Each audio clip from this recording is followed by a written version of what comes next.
Assalamualaikum warahmatullahi wabarakatuh. Kami dari kelompok 1 kelas 12 MIPA 6 yang beranggotakan saya Rizda Nurul Wardah, kemudian teman saya Rima Nur Tapidah dan juga Muhammad Hawari Arifin.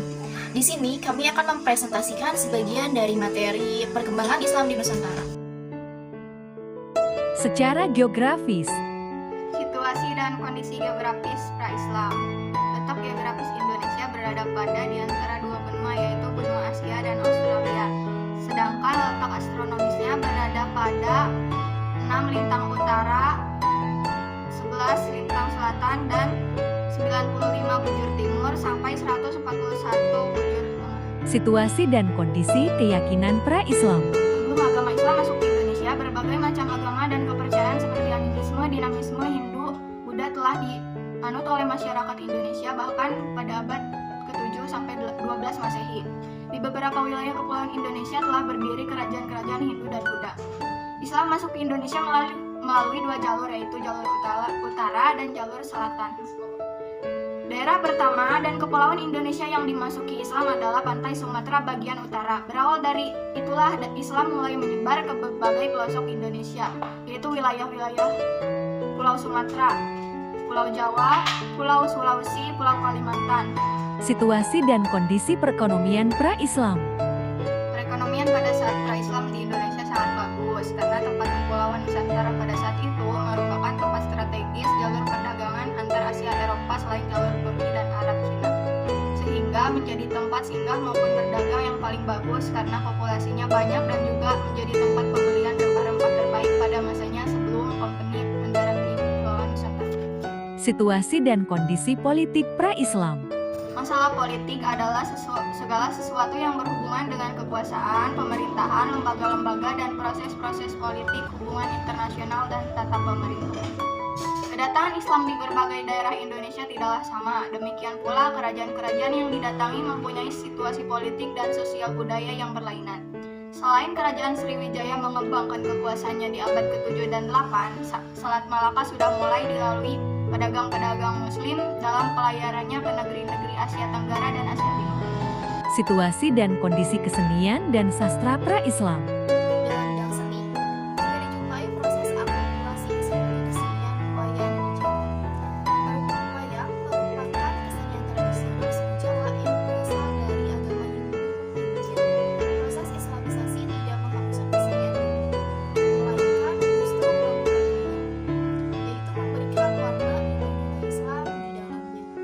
Tidak hanya dalam bidang seni, tetapi juga di dalam bidang-bidang lain dalam masyarakat Jawa.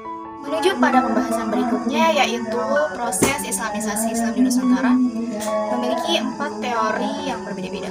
Pertama, teori Gujarat. Teori ini meyakini bahwa Islam dibawa ke Nusantara oleh pedagang dari Gujarat atau India.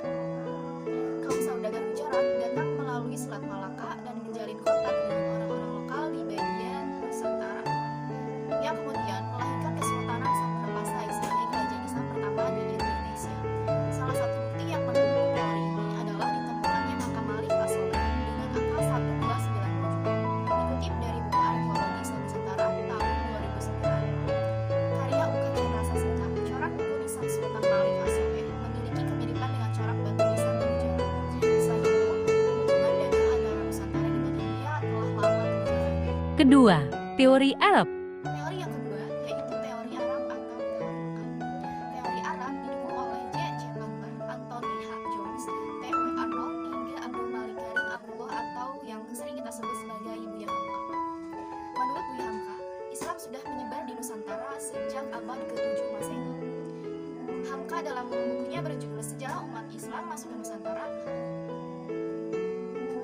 Menurut Hamka dalam bukunya berjudul Sejarah Umat Islam Menurut Hamka, dalam bukunya yang berjudul Sejarah Umat Islam masuk ke Nusantara dari orang-orang Arab.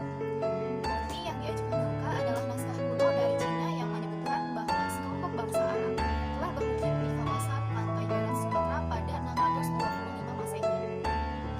Di kawasan yang pernah dikuasai kerajaan Sriwijaya ini juga ditemukan nisan kuno bertulisan nama. Bukti yang diajukan Hamka adalah naskah kuno dari Cina yang menyebutkan bahwa sekelompok bangsa Arab telah bermukim di kawasan pantai barat Nusantara pada tahun 625 Masehi, di kawasan yang pernah dikuasai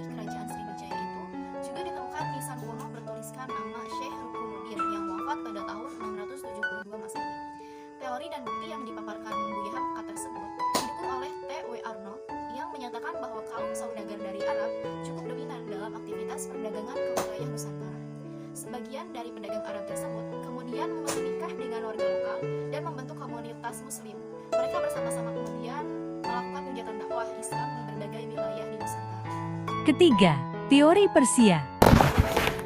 Teori Persia atau Iran pada abad ke-13 Masehi didukung oleh Umar Amir Hussein dan Hussein Tajadiningrat Abdurrahman Misno dalam Reception Through Selection Modification atau Antropologi Hukum Islam di Indonesia tahun 2016 menuliskan, Tajadiningrat berpendapat bahwa tradisi dan kebudayaan Islam di Indonesia memiliki persamaan dengan Persia. Salah satu contohnya adalah seni kaligrafi yang terdapat pada batu-batu nisan bercorak Islam di Nusantara. Adapun budaya tabut di Bengkulu dan tabwin di Sumatera Barat yang serupa dengan ritual di Persia setiap tanggal 10 Muharram. Akan tetapi, ajaran Islam yang masuk dari Persia kemungkinan adalah Syiah. Kesamaan tradisi tersebut serupa dengan ritual Syiah di Persia yang saat ini merujuk pada negara Iran. Teori ini cukup lemah karena mayoritas pemeluk Islam di Indonesia adalah bermadhab Sunni. Keempat, teori Cina. Penyebaran Islam di Indonesia juga diperkirakan masuk dari Cina. Ajaran Islam berkembang di Cina pada masa dinasti Tang 618 sampai 905 Masehi, dibawa oleh panglima Muslim dari Kekhalifahan Madinah semasa era Khalifah Utsman bin Affan, yakni Sa'ad bin Waqqas. Canton pernah menjadi pusatnya para pendakwah Muslim di Cina. N.A. Berli 2004 dalam buku Islam. Cina menyebut relasi pertama antara orang-orang Islam dari Arab dengan bangsa Cina terjadi pada 713 Masehi. Diyakini bahwa Islam memasuki wilayah Sumatera bagian selatan, Palembang pada 879 atau abad ke-9 Masehi.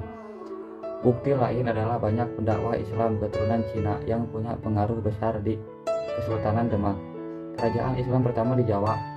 Seiring dengan keruntuhan kemaharajaan Majapahit pada pertengahan abad ke-13 Masehi, sebagian dari mereka disebut Wali Songo.